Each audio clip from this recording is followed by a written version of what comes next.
بالله من الشيطان اللعين الرجيم. بسم الله الرحمن الرحيم. الحمد لله رب العالمين بارئ الخلائق أجمعين، والصلاة والسلام على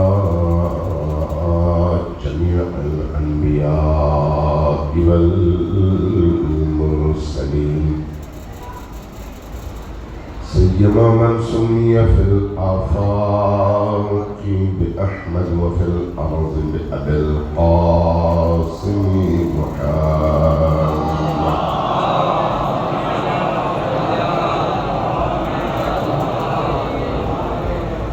والصلاة والسلام على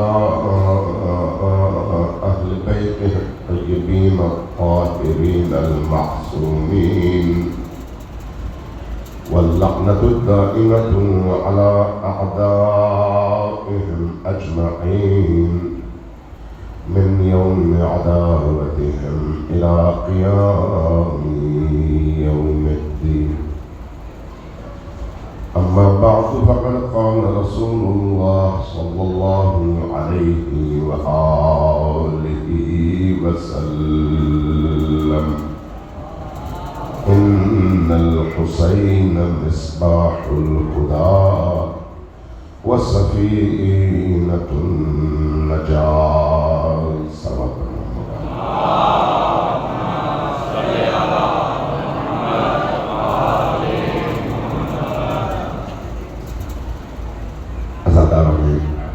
سید الشہداء حسین بن علی کے پروانوں، یہ شوق، یہ جذبہ، یہ کشش، یہ حسین سے عشق، یہ کربلا سے محبت کہ انسان کو نصف شب میں گھر میں سونے کی بجائے گھر سے اٹھائے اور امام بارگاہ کے گرم ماحول میں بٹھائے اور کوئی بھی چہرہ تھکن محسوس کیے بغیر ذکر حسین سننے کے لیے پورے دل کے ساتھ آمادہ بیٹھا رہے، یہ کس چیز کی علامت ہے؟ یہ علامت ہے کہ آپ کے اس وجود کے اندر ایک پاکیزہ ترین دل موجود ہے،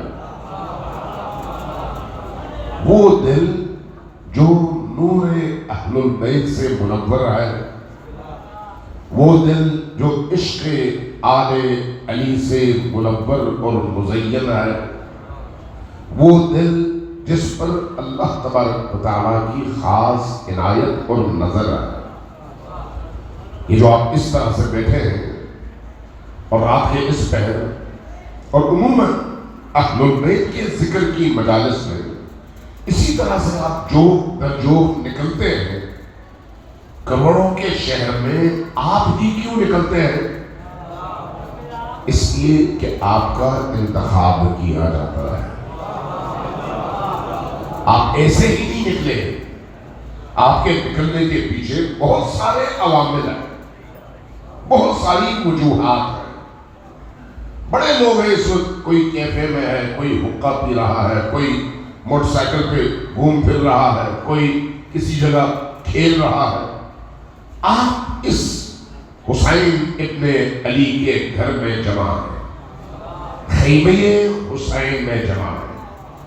یہ جو آزاداری کا مرکز ہے، یہ حقیقتاً خیمہ حسین ہے۔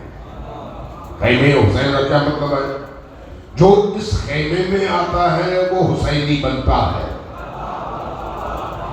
اس لیے کہ حسین کا ذکر انسان کو عام حالت میں رہنے نہیں دیتا، اس کو پرواز کے لیے پر عطا کر کے اس کو بلندیوں کی طرف لے کر جاتا ہے۔ اس ذکر میں، اس محبت میں، اس مودت میں یہ کشش موجود ہے کہ انسان کو کثافتوں سے نکالے اور طہارتوں میں کھڑا کر دے۔ یہ جو آپ اس وقت یہاں پر ہیں، یہ کون سی جگہ ہے؟ امام بارگاہ۔ امام بارگاہ کو ہم امام بارگاہ کیوں کہتے ہیں؟ امام سے منسوب ہے۔ امام سے منسوب کیوں ہے؟ اس لیے کہ یہاں پر امام کا تذکرہ ہوتا ہے۔ تو امام کون ہے؟ امام وہ ہے جو اس زمین پر اللہ کی حجت ہے، جو زمین پر اللہ کا نمائندہ ہے، جو زمین پر اللہ کا ولی ہے، جو زمین پر اللہ کی تمام صفات کا مظہر اور اس کی عملی شکل ہے، صفات خداوندی کا مظہر۔ اس لیے جو شخصیت امام بنتی ہے اس سے منسوب ہر چیز میں نورانیت پیدا ہو جاتی ہے۔ اگر بلڈنگ بنے تو وہ بلڈنگ بھی اگر اس کے لیے بنے تو وہ بلڈنگ نورانی ہوگی۔ اگر دل اس کا ہو جائے تو وہ دل بھی نورانی ہو جائے گا۔ اگر سوچ اس کی ہوگی تو پھر وہ سوچیں بھی نورانی ہو جائیں گی۔ اگر نگاہیں اس کی ہوں گی تو پھر وہ نگاہیں بھی نورانی ہو جائیں گی۔ عزاداری ہے سید الشہداء، یہ جو ہم اس طرح سے جمع ہوتے ہیں، یہ کس لیے جمع ہوتے ہیں؟ آیا صرف سال میں ایک دفعہ جمع ہو کر اپنے غم غلط کرنے کے بعد واپس جانے کے لیے نہیں، یہ اس تربیت گاہ کا نام ہے جس تربیت گاہ میں آنے کے بعد انسان اسی طرح سے پاک ہو کر نکلتا ہے جس طرح سمندر میں نہانے کے بعد کچرے اور گندگی سے بدن پاک ہو کر نکلتا ہے۔ اس لیے عزاداری روح کی تطہیر کا ذریعہ ہے، فکر کی تطہیر کا ذریعہ ہے، نگاہ کی تطہیر کا ذریعہ ہے، سوچوں کی تطہیر کا ذریعہ ہے۔ عزاداری سید الشہداء تربیت گاہ ہے۔ تربیت میں جب انسان آتا ہے تو پھر ہدایت کے دروازے تک پہنچ جاتا ہے۔ اس لیے کہ حسین ابن علی ہدایت کا مرکز ہے، ہدایت کا چراغ ہے، ہدایت کی روشنی ہے۔ جو اس روشنی سے متصل ہو گیا ہدایت کے رستے پر چڑھ گیا، جو اس سے کٹ گیا وہ ہدایت کے رستے سے منقطع ہو گیا۔ اس لیے یاد رکھیے کہ عزاداری سید الشہداء صرف چند آنسو بہانے کا نام نہیں ہے۔ عزاداری سید الشہداء صرف گریہ کرنے کا نام نہیں ہے۔ گریہ عزاداری سید الشہداء کا حصہ ہے، لیکن کون سا گریہ انسان کو حسین ابن علی سے جوڑتا ہے؟ کیا ہر گریہ یا پھر اس گریہ کی کچھ خصوصیات ہونی چاہیے؟ عام طور پر ہمارے بعض خطبہ، بعض اہل منبر، بعض ذاکر عزاداروں کو رلانے کے لیے ہر طرح کی روایات بیان کر دیتے ہیں، چاہے جھوٹ ہو، سچ ہو، کسی نے گڑھی ہو یا کسی نے بیٹھے بیٹھے سوچا ہو، تاکہ لوگ گریہ کریں، اور جواب میں کہتے ہیں بھئی یہ گریہ انسان کو امام حسین کا عاشق بنا دیتا ہے اور نجات دلا دیتا ہے۔ کیا واقعی ایسا ہے؟ کیا واقعی ایسا ہے؟ آپ کا دل کیا کہتا ہے ایسا ہے؟ سوچئے، جھوٹ اور سچ میں فرق کیا ہے؟ جھوٹ نجاست ہے اور سچ نور۔ ایسا ہے یا نہیں؟ جھوٹ نجاست ہے اور سچ نورانیت اور طہارت۔ سچائی کے ساتھ انسان اوپر جاتا ہے اور جھوٹ کے ساتھ انسان نیچے چلا جاتا ہے۔ لہذا کوئی شخص اگر یہ سمجھتا ہے کہ جھوٹ کے سہارے سے حسین کے قریب ہوگا تو وہ غلط سوچتا ہے۔ جھوٹ کے نتیجے میں انسان حسین سے دور ہو سکتا ہے، قریب نہیں ہو سکتا۔ اس لیے حسین کے قریب ہونے کے لیے سچ کا سہارا لیں۔ جب سچی بات ہوگی تو ایک جملہ ہی کیوں نہ ہو، روح کو تڑپانے کے لیے وہی ایک جملہ کافی ہے۔ روح کو منور کرنے کے لیے وہی ایک جملہ کافی ہے۔ اس لیے گریہ ذرا ہوتی ہے، ہر گریہ انسان کو حسین کے قریب کرنے کے لیے نہیں آئے۔ گریہ کی بہت ساری قسمیں ہیں۔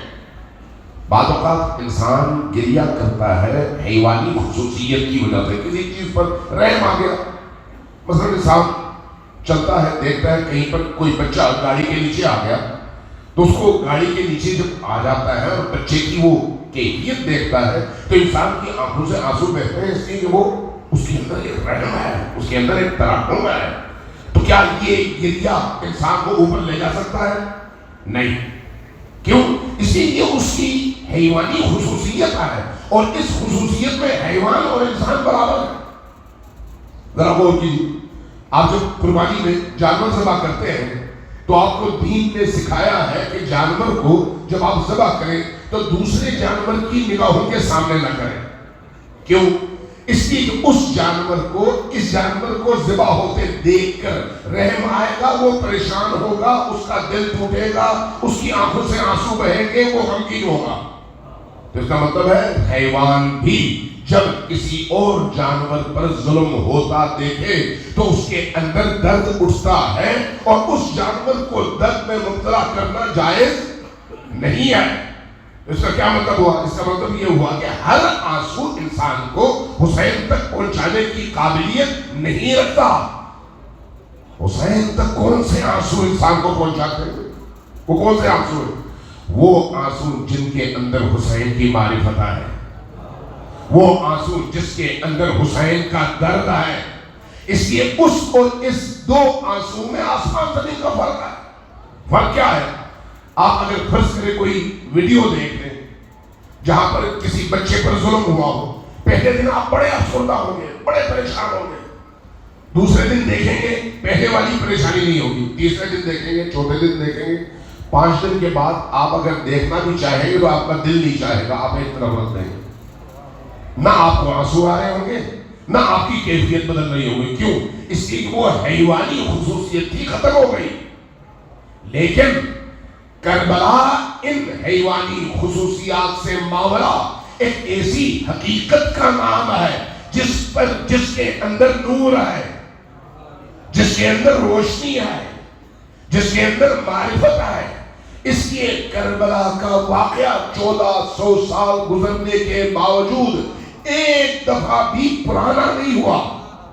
آپ ہر روز مسائل سنتے ہیں، دوبارہ روتے ہیں، وہی مسائل ہیں. ایک خطیب آتا ہے، سناتا ہے، آپ روتے ہیں، دوبارہ کوئی اور خطیب آتا ہے، وہی مسائل سناتا ہے، آپ پھر روتے ہیں. لیکن کبھی آپ نے تجربہ کیا اپنے والد مرحوم، اپنی والدہ مرحومہ، اپنے بھائی مرحوم کے لیے 1 سال کے بعد آپ رو سکیں؟ نہیں.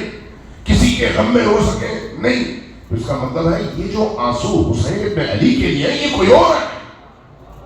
ان آنسو کا تعلق اللہ سے ہے، ان آنسو کا تعلق رحمت خدا سے ہے. اور اللہ تبارک و تعالی اپنی رحمت سے جس دل کو اس قابل سمجھتا ہے اس دل کو معرفت عطا کرتا ہے.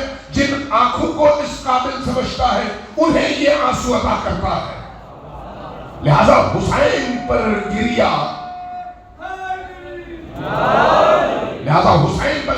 ترحم کا گریہ نہیں ہے، رحم کا گریہ نہیں ہے، یہ معرفت کا گریہ ہے، یہ عظمتوں کا گریہ ہے، یہ ان کے مقام کی وجہ سے گریہ ہے، یہ ان کی حقیقت اور ان کے مقامات کے ادراک کا نتیجہ ہے کہ انسان جب وہاں پر ان شخصیات کے ان کمالات کو ایک طرف دیکھتا ہے اور پھر ان پر ہونے والے ظلم کے حوالے سے ایک جملہ سنتا ہے تو ان کے ان مقامات کی وجہ سے اس کی آنکھیں تر ہوتی ہیں اور وہ آنسو بہاتا ہے. یہ نور کے آنسو ہیں، یہ نور کے آنسو، اور یہی آنسو انسان کی نجات کا ذریعہ ہے، یہی آنسو. اس لیے کوشش کریں آنسو بہائیں، زیادہ یا کم فرق نہیں پڑتا. اگر ایک قطرہ انسان کی آنکھوں سے آنسو نکلتا ہے اور وہ آنسو حقیقتاً معرفت کے ساتھ ہے تو یقین جانیے یہ آنسو جہنم کی آگ بجھانے کے لیے کافی ہے، بشرطے کہ وہ آنسو معرفت کے آنسو ہو. صلوات بھیجیے محمد و آل محمد.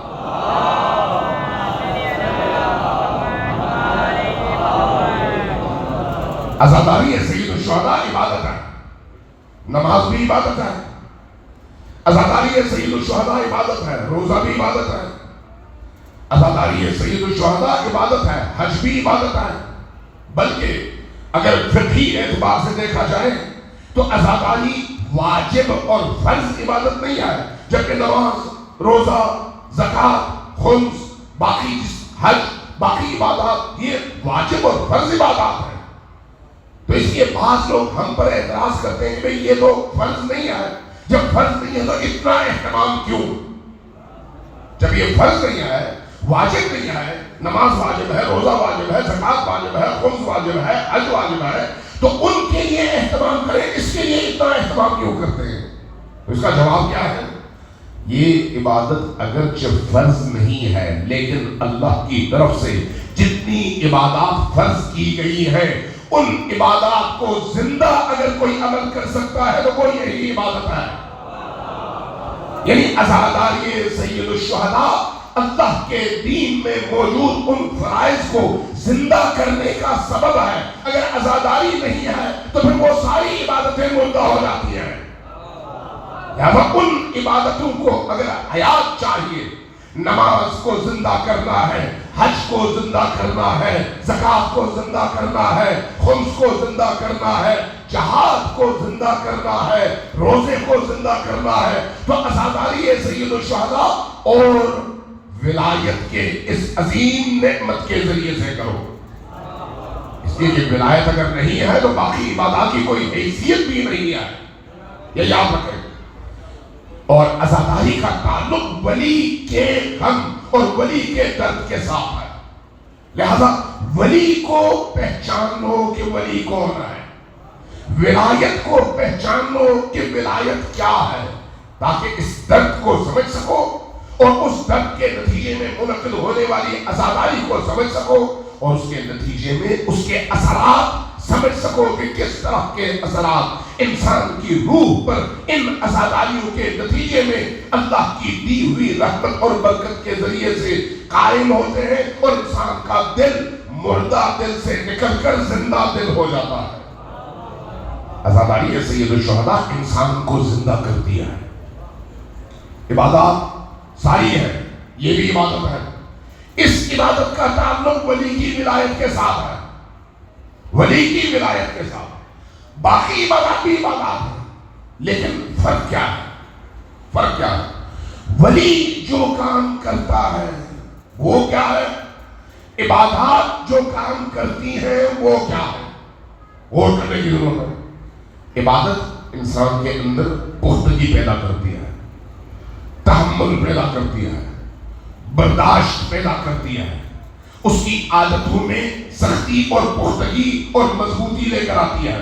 ایک انسان کے لیے بڑا سخت ہوتا ہے نماز فجر کے لیے صبح 4:45 بجے اٹھے اور نیند چھوڑ کر اٹھے، سردیوں میں بھی اور گرمیوں میں بھی۔ ایک انسان کے لیے سخت ہوتا ہے کہ وہ روزے کے لیے 18 گھنٹے کے دن میں صبح سے شام تک اس لیے نہ کھائے کہ اللہ نے روکا ہے، وہ کھاتا نہیں ہے، وہ پیتا نہیں ہے، روزہ رکھتا ہے اور شام میں افطار کرتا ہے، اس کے نتیجے میں اس کی روح طاقتور ہو جاتی ہے۔ اسی طرح جس طرح سے نماز کے لیے اٹھ کر 5 اوقات میں اللہ کی بارگاہ میں کھڑے ہونے سے اس کی روح کے اندر ایک طاقت آ جاتی ہے، زکوٰۃ کو دیتا ہے، خمس کو دیتا ہے۔ زکوٰۃ دینے اور خمس دینے سے کیا ہوتا ہے؟ انسان کو جو چیز سب سے زیادہ عزیز ہے وہ پیسہ ہے، لیکن وہی پیسہ جب اس کی محبت کو توڑ کر انسان اپنی جیب سے نکالتا ہے اور ادا کرتا ہے تو محبت اس پیسے کی کم ہو جاتی ہے اور ایمان میں استحکام آ جاتا ہے، یقین میں استحکام آ جاتا ہے۔ لیکن تمام عبادتوں میں یہ خصوصیات موجود ہیں، لیکن ایک فرق ہے۔ وہ فرق کیا ہے؟ وہ فرق یہ ہے کہ اگر انہی عبادات میں ولی موجود نہ ہو، ولی کی ولایت موجود نہ ہو، تو یہ عبادات انسان کو شقی، انسان کو ظالم، انسان کو مستبد اور انسان کو قاتل بنا دیتی ہے، لیکن اللہ تک پہنچنے میں مدد نہیں دیتی۔ جب انسان کی زندگی میں ولی شامل نہ ہو، ولی کا کام یہ ہے کہ انہی عبادتوں کے نتیجے میں جو استحکام انسان کے اندر پیدا ہوتا ہے اس کو رخ دے کر اللہ سے جوڑ دے، نتیجتاً وہ جو انسان کے اندر استحکام ہے وہ اللہ کی عبودیت میں کام آئے اور انسان اللہ کی طرف سفر کرے۔ وہ کیسے ہوتا ہے؟ ذرا غور کریں۔ امیر المؤمنین علی ابن ابی طالب علیہ السلام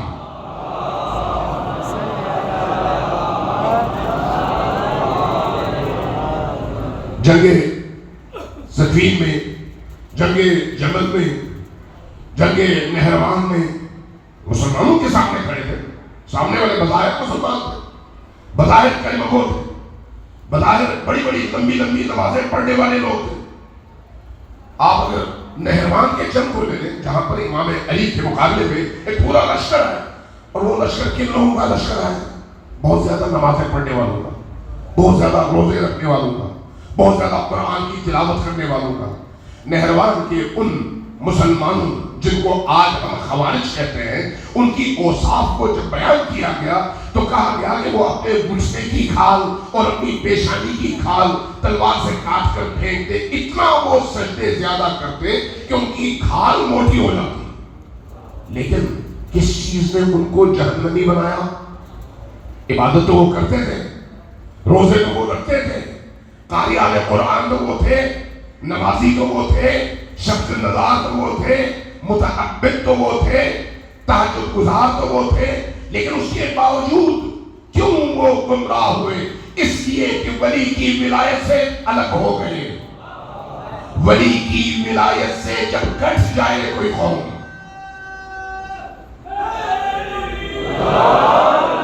جب ولی کی ولایت سے کوئی قوم منقطع ہو جائے تو ان کی ساری عبادتیں مل کر بھی اس قوم کو نجات نہیں دلا سکتی. ولی کی ولایت نجات کی ضمانت بھی ہے اور ساحل نجات تک پہنچانے کا راستہ بھی ہے. ولی اس انسان اور قوم کا ہاتھ تھام کر اس نجات کے راستے پر گامزن کرتا ہے اور اپنے ساتھ لے کر چلتا ہے اور خدا کے ہاتھ میں بندے کا ہاتھ دیتا ہے. یہ ولی کی ذمہ داری ہے. ولی اگر نہ ہو تو وہی عبادت انسان کو شقی بنا دیتی ہے، وہی عبادت انسان کو ظالم اور قاتل بنا دیتی ہے. اسی نہروان کے جنگ میں ایک شخص، ایک گروہ خوارج کا جا رہا تھا. رستے میں دیکھا ایک خاتون، ایک مرد ساتھ میں آ رہے ہیں. خاتون گدھے پر سوار ہے اور گدھے کی باگیں مرد کے ہاتھ میں. قریب گئے، دیکھا، پہچان لیا. تم تو فلان جنگ میں ہمارے سامنے علی کی طرف سے آئے تھے. ہاں جی آیا تھا. تو تم علی والے ہو؟ جی علی والا ہوں. فوراً تلوار نکالی گردن کا. کیوں؟ کیونکہ علی کافر ہے اور علی کو ماننے والا بھی کافر ہے، علی کا ساتھی بھی کافر ہے. اب آپ دیکھ لیں، وہ نمازیں پڑھتے ہیں لیکن ان کی نمازوں کے نتیجے میں اگر ان کے اندر شعور پیدا نہ ہو تو اللہ کے ولی کے مقابلے میں اللہ کا حکم سمجھ کر کھڑے ہو جاتے ہیں. اللہ کا نام لے کر کھڑے ہوتے ہیں.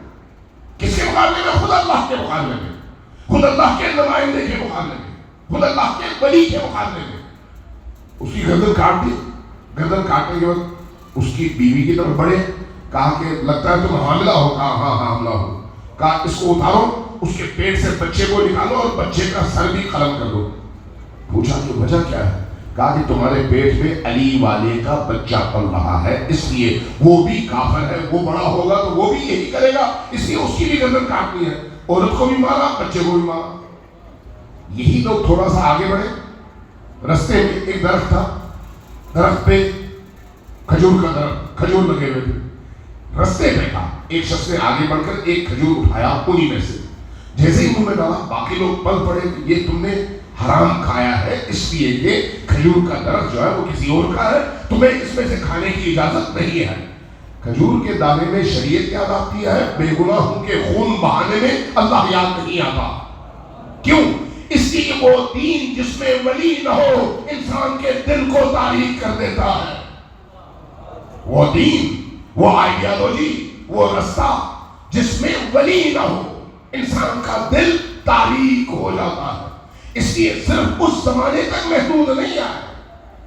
اس کے بعد امام حسن کے دور میں بھی، امام حسین کے دور میں بھی جو لوگ امام حسین کے مقابلے میں کھڑے ہوئے کون لوگ تھے؟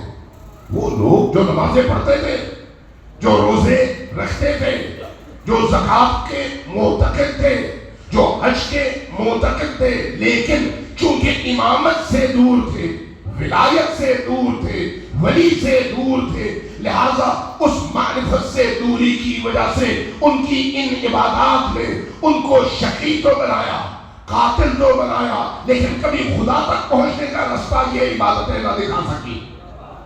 اس لیے عبادت اگر ولایت کے بغیر ہے تو وہ اللہ سے دوری کا سبب ہے، اگر ولایت کے ساتھ ہے تو وہی عبادت انسان کو معراج تک پہنچانے کا سبب ہے۔ صلوات جیون محمد علیہ وسلم۔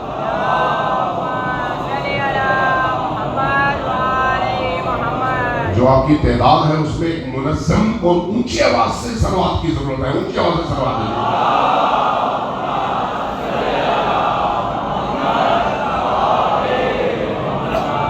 اسے یاد رکھیے، عزاداری سید الشہداء اس ولایت ائمہ اہل البیت کو زندہ کرنے کا سبب ہے۔ ولایت اہل البیت کو زندہ کیسے کیا جائے گا؟ انہی عزاداریوں کے ذریعے سے۔ یہ عزاداریاں جب ہمارے درمیان منعقد ہوں گی اور ہم ان عزاداریوں میں اس ایمان، اعتقاد، عشق اور محبت کے ساتھ آئیں گے تو یہ عزاداریاں ہمیں پاک کریں گی، یہ عزاداریاں ہمیں جھوٹ سے روکیں گی، یہ عزاداریاں ہماری آنکھوں کو حرام سے روکیں گی، یہ عزاداریاں ہمارے کانوں کو حرام سننے سے روکیں گی، یہ عزاداریاں ہمیں حرام کھانے سے روکیں گی، یہ عزاداریاں ہمیں اللہ کی نافرمانی سے روکیں گی، یہ عزاداریاں ہمیں واجبات کو ترک کرنے سے روکیں گی، یہ عزاداریاں ہمیں نماز چھوڑنے سے روکیں گی، یہ عزاداریاں ہمیں کربلا سے جوڑیں گی، کعبے سے جوڑیں گی، مدینہ سے جوڑیں گی اور ہماری روحوں کو قرآنی بنا کر ہمیں اللہ سے جوڑنے کا سبب بنیں گی۔ اس لیے عزاداری انسان کو اوپر لے جانے کے لیے ہے، عزاداری انسان کو پاک کرنے کے لیے ہے۔ ہم اہل البیت کے بارے میں اکثر پڑھتے ہیں اور سنتے ہیں، آپ سب کو یاد ہے، انما یرید اللہ لیذھب عنکم الرجس اہل البیت ویطہرکم تطہیرا۔ آپ سب کو یاد ہے یہ جو اہل البیت کی ہم طہارت کی قسم کھاتے ہیں اور کہتے ہیں کہ اللہ نے ارادہ یہ کیا ہے کہ ان سے نجاستوں کو دور کیا جائے، تو کیا ایک ایسا شخص جس کے اندر نجاست ہو اہل البیت کے قریب جا سکتا ہے؟ جس کی نگاہ نجس ہو اہل البیت کے قریب جا سکتا ہے؟ جس کی زبان نجس ہو اہل البیت کے قریب جا سکتا ہے؟ جس کی صناعت نجس ہو اہل البیت کے قریب جا سکتا ہے؟ نہیں۔ اس سے وہ اگر پاک و پاکیزہ ہے تو وہ کھینچیں گے بھی انہی کو جو پاک اور پاکیزہ ہوں گے۔ وہ مغناطیس کی طرح سے ہے، مغناطیس کی طرح سے۔ مغناطیس کے سامنے آپ لوہا بھی رکھیں، پلاسٹک بھی رکھیں اور لکڑی بھی رکھیں، کس کو کھینچے گی؟ لوہے کو۔ کیوں؟ اس لیے کہ اس کے اندر کشش کی طاقت ہے۔ تو کیا یہ طاقت لکڑی کے حوالے سے نہیں ہے؟ پلاسٹک کے حوالے سے نہیں ہے؟ تو پھر کھینچتی کیوں نہیں ہے؟ اس لیے کہ اس پلاسٹک میں اور اس لکڑی میں اس مغناطیس کی طرف جذب ہونے کی طاقت نہیں ہے۔ مغناطیس میں ہے، لکڑی اور پلاسٹک میں نہیں ہے، لوہے میں ہے، اس لیے لوہے کو اپنی طرف کھینچتی ہے۔ ائمہ بھی ہر ایک کو کھینچتے ہیں، ولی بھی ہر ایک کو کھینچتا ہے، لیکن جس کے اندر نور ہوتا ہے وہ ولی کے قریب جاتا ہے، جس کے اندر نور نہیں ہوتا وہ ولی کے قریب نہیں جا سکتا۔ اس لیے ولی سے جڑنے کے لیے اندر نور ہونا ضروری ہے، اندر انسان کے اندر۔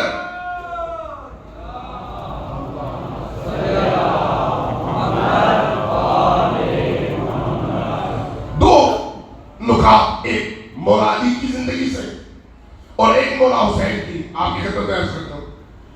مولا علی نے بھی صفین میں عجیب منظر تھا، سامنے لشکر معاویہ ہے اور ادھر لشکر علی، سارا دن جنگ، رات میں استراحت، جنگ رک جاتی۔ رات میں جب خیمے میں آئے تو بعض مورخین نے یہ نقل کیا ہے کہ امیر المومنین کے خیمے میں حضرت مالک آئے، مالک اشتر، امیر المومنین کے شمشیر زن بازو، اندر تشریف لائے، آکے بیٹھ گئے، مسکراتے ہوئے کہا کہ مولا آج میں نے آپ سے زیادہ دشمن کے سپاہی مارے ہیں۔ مسکرائے، فرمایا کتنے؟ کہا اتنے، اور میں نے آپ نے اتنے مارے. مسکرائے, فرمایا بالکل صحیح کہا تم نے. کہا وجہ پتہ ہے کہ تم نے کیوں زیادہ مارے اور میں نے کیوں کم مارے؟ عرض کیا مولا آپ ہی بتائیے. فرمایا وہ اس لیے کہ تم نے جو بھی تمہارے سامنے آیا تم نے اس کی گردن اڑا دی. میرے سامنے جو بھی آیا میں نے اس کی 7 پشتوں تک دیکھا کہ ان میں اگر کوئی ایک علی والا ہے تو اس کی خاطر اس کی جان بخشی کر دی.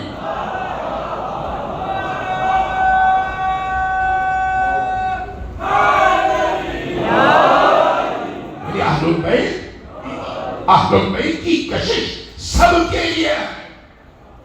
اہل البیت کی نورانیت سب کے لیے ہے.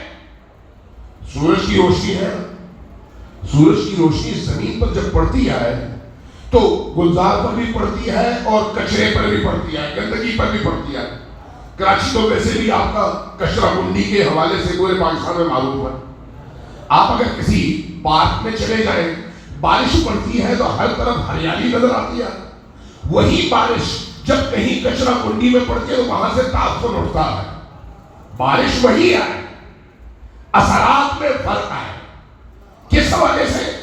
جو پاک دل ہوتا ہے اس پاک دل کو اہل البیت کی نورانیت اور ہدایت اپنی طرف کھینچتی ہے, اور پاک دل انسان اہل البیت کی غلامی کے دائرے میں داخل ہو کر سر بلند ہو جاتا ہے. اور جن کے قلوب نجس ہوں ان کے لیے یہ دعوت ہے, لیکن وہ جب قریب آتے ہیں تو متعفن ہو جاتے ہیں, مزید خراب ہو کر نکل جاتے ہیں, مزید خراب ہو کر. 2 شخصیات ہیں تاریخ میں, 2 شخصیات, اور عجیب و غریب ہے. ذرا اونچی آواز سے سوال کریے محمد والے.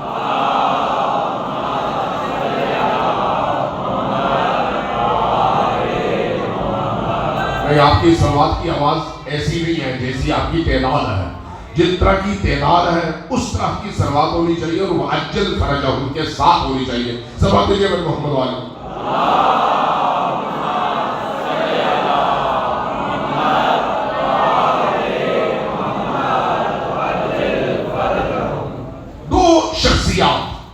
دو شخصیات میں عرض کر رہا ہوں کہ ولایت. دیکھیں میں اگر چاہتا ابھی تو آپ کے سامنے امیر المومنین کی جنگیں بیان کرتا کہ امیر المومنین نے خیبر میں یہ کیا, خندق میں یہ کیا, فلان جگہ یہ کیا, اور وہ فضائل بیان کرتا. وہ فضائل آپ سن چکے اور آپ سب کو ازبر ہے. ضرورت ہے علی کی صفات کو علی والوں کے اندر زندہ کیا جائے, اس کی ضرورت ہے. آج خیبر سجانے کی ضرورت ہے, بیان کرنے کی نہیں. آج علی کے شمشیر زن سپاہی بنانے کی ضرورت ہے, کہانیاں سنا کر سلانے کی نہیں. اس لیے یہ یاد رکھیے کہ ان مجالس کو ایسی مجلس بننا چاہیے جس کے نتیجے میں جب یہاں سے کوئی جوان اٹھے تو علی کا شیر اور کربلا کا ہیرو بن کر اٹھے.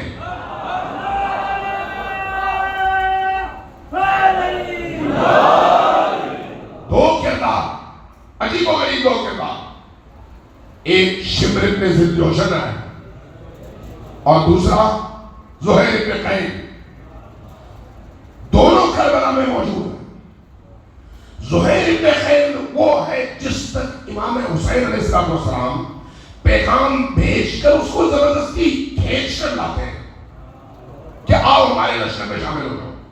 مختصر لشکر ہے لیکن آؤ. جب وہ امام حسین علیہ السلام کا مدعا سنتا ہے تو سر جھکا لیتا ہے اور کہتا میں آپ کا ساتھ دوں گا. دوسرا شمر ابن ذوالجوشن ہے. اگر کربلا سے 20 سال پہلے, کربلا 61 ہجری ہے, 20 سال پہلے یعنی 40 ہجری 39 ہجری, اس زمانے میں جو جنگیں ہوئی ہیں ان جنگوں پر غور کریں تو ایک جنگ آپ کو صفین کی نظر آتی ہے. پہلے نہروان کی, ایک نہروان کا نقطہ میں نے بیان کیا. اب ذرا صفین کے والے سے دیکھو کہ صفین کی جنگ میں شمر ابن ذوالجوشن کہا تھا, علی کے لشکر میں. علی کے لشکر ہی میں نہیں تھا بلکہ ایک حصے کا کمانڈر بھی تھا. کون؟ شمر ابن ذوالجوشن. اور زہیر ابن قین تاریخ بتاتی ہے کہ وہ معاویہ کے لشکر میں تھا. معاویہ کے لشکر میں دونوں میں وہ کون سی چیز تھی جس نے دونوں کی جگہ بدل دی؟ سوچنے والی بات یہ ہے، وہ کون سی چیز ہے جس نے دونوں کی جگہ بدلی؟ ایک ادھر علی کے لشکر میں، دوسرا معاویہ میں، لیکن 20 سال بعد دونوں کی جگہ بدل گئی۔ جب شمر ابن ذوالجوشن نے علی ابن ابی طالب کی طرف رخ کیا تھا تو پہلے دن سے اس کے دل میں تمنا تھی کہ میں اگر اس لشکر میں شامل ہو جاؤں تو مجھے کوئی عہدہ ملے، بعد میں پیسہ ملے، بعد میں مجھے حکومت میں حصہ ملے۔ چونکہ نیت پہلے سے دنیا طلبی، اس لیے وہ آیا، امیر المومنین کے لشکر میں شریک تو ہوا، جنگ تو لڑی، لیکن چونکہ دنیا کا طالب تھا اور علی دنیا طلبوں کو زیادہ دیر اپنے قریب نہیں رکھ سکتے، جو بھی علی کی بارگاہ میں آئے گا اگر دنیا کا طالب ہوگا تو بہت جلدی بھاگ جائے گا، اور ایسا ہی ہوا۔ دوسری طرف زہیر ابن خیم، مورخ لکھتے ہیں کہ زہیر ابن خیم کو جب خبر ملی کہ خلیفہ ثالث کا قتل ہوا ہے اور مظلومانہ ہوا ہے، جس طرح کی فضا بنائی گئی اور جس طرح کی خبریں معاشرے میں فلوٹ کی گئی، اس کے نتیجے میں ان تک خبر پہنچی کہ خلیفہ کو مظلومانہ قتل کیا گیا ہے، تو دوسری طرف اس کو یہ بھی خبر ملی کہ شام والوں نے خلیفہ کے خون کا انتقام لینے کے لیے لشکر تیار کیا ہے، کہا کہ میں مظلوم کی حمایت کروں گا اور اس مظلوم کے خون کے انتقام لینے میں میں بھی شریک ہو جاؤں گا۔ نیت ٹھیک تھی، رستہ غلط تھا، اندر کھوٹ نہیں تھا، لیکن رستے کا انتخاب غلط تھا، اس لیے اس غلط رستے پر چلا۔ جبکہ شمر ابن ذوالجوشن پہلے